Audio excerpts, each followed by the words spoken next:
The biggest cryptocurrency exchange in the world may have a way out of current legal issues in the United States. As of recently, the exchange is losing investors, and its CEO could face criminal charges for violating money laundering laws. Charges against the corporation and some of its officials are being delayed due to a division among Department of Justice prosecutors, though the Binance CEO was interviewed saying there is no amount withdraws that will put them under pressure. Hello there and welcome back to CryptoConnex. Kindly support our channel by pressing the subscribe and notification bell. Without any further delay, let's get back to the video. So many issues about trust and credibility and integrity in this space, and I want to talk about FTX in a moment, but I want to start with what's happening at your own firm, given the outflows this week. I saw that you said on an AMA, this is one of these Ask Me Anything, you said there's no amount of withdrawals that would put us under any pressure. But that, I think, is a very bold statement to be making. How are people and why should people trust that their money is safe at this point? So I think thanks, Andrew, for having me. And the well-run crypto exchanges should hold user assets one-to-one.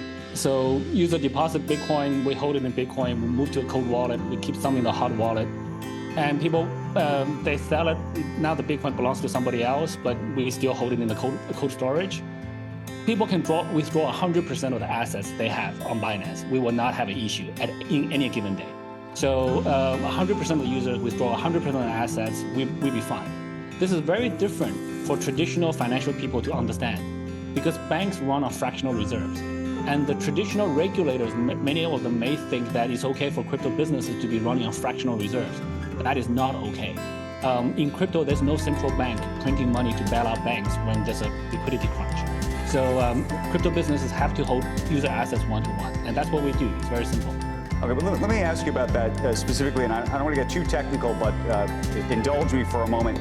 When you had what seemed to be liquidity issues around customers wanting USDC, it looked, at least from this vantage point, that what was happening here could have been avoided if, and tell me if I'm wrong about this, you allowed customers to deposit and hold USDC instead of what it looked like was that you auto-converted them into your own exchange dollar. Am I wrong? There's a minor corrections. So number one is we do the auto-conversion into BUSD, which is not issued by us, which is not the exchange dollar. It's actually issued by a New York DYF licensed entity, Paxos. So the reserves are in New York. It's a stable coin. The problem we had before is we have many different types of stable coins on Binance. And Bitcoin trades against USDC, Bitcoin trades against BUSD, and the USDT, there's TUSD, there's a bunch of other things. And it's very difficult for users to find the best price. So we said, okay, they're all stable coins and they should convert one-to-one. So let's combine all of them into one so that the users just they want to buy Bitcoin, they go to Bitcoin BUSD and they find it. On the deposit and withdrawal, we do the conversion. We have channels to convert them one-to-one. But the channels we have actually have to go through a bank because to convert from BUSD to USDC, we have to sell BUSD into US dollars, cash in a bank, move it to a different bank account, and then buy USDC at a different institution.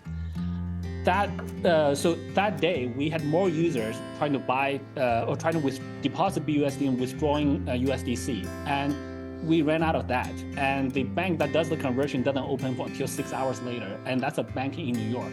So we were actually blocked. This issue was actually caused by a bank. So that's what. And stable coins is the only one we convert. Every other asset, people deposit Bitcoin, we hold Bitcoin. People deposit Ethereum, we hold Ethereum. Right. And you understand why I'm asking that question, because it does appear in that instance, at least, that when you said no amount of withdrawals would put you under pressure, by default, it put you under pressure, whether it was your doing or some other bank's doing. And so the question is, longer term, would you reevaluate how you do that? So we have the assets to convert. So there's no margin, no leverage. We just needed the bank to open. So the bank opened 6 hours later, it was fine. So banks don't work for 24 hours a day. Banks only work for a few hours a day.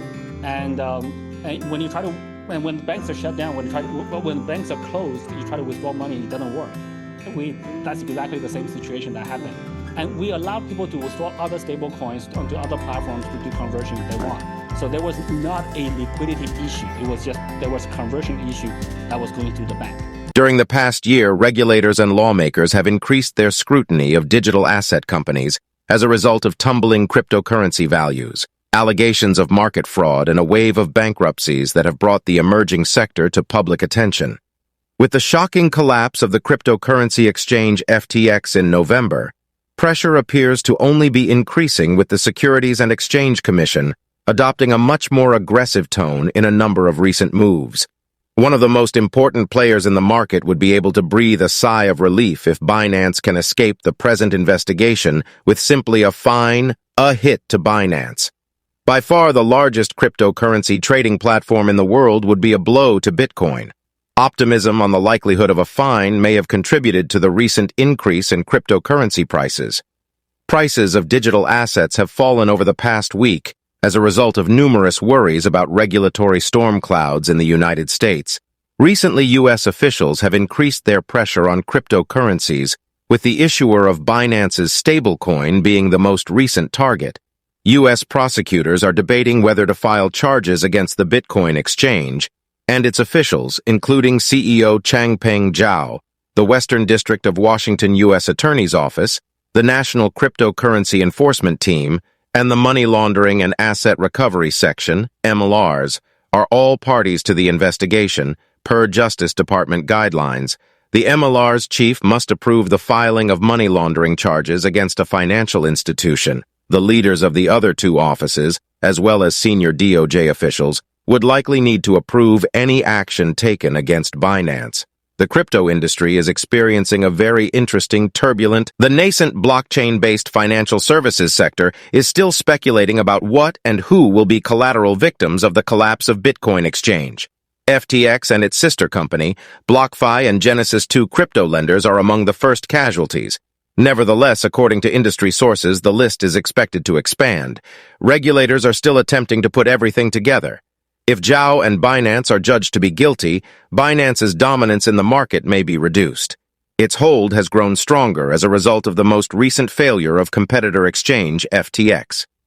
The four sources state that the defense attorneys representing Binance recently met with Justice Department officials at the American law firm Gibson Dunn.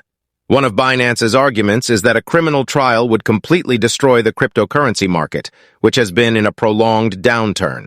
According to the news source, some prosecutors have suggested that more evidence should be reviewed in detail. Potential plea deals are currently being discussed with Binance, according to the news source. An email statement from a Binance representative stated, "As has been well documented, regulators are conducting a thorough investigation of every crypto company." In October, the exchange completed trades totaling nearly $1.6 trillion, or about half of the total trading volume in the cryptocurrency market. According to data website CryptoCompare, that amount eclipsed its previous rival FTX, which processed $230 billion in trades that month. Early in November, FTX collapsed, sparking a surge of public calls for more regulation of the cryptocurrency sector. That's all for now. Kindly support our channel by pressing the subscribe and notification bell. Thank you, and see you in our next video.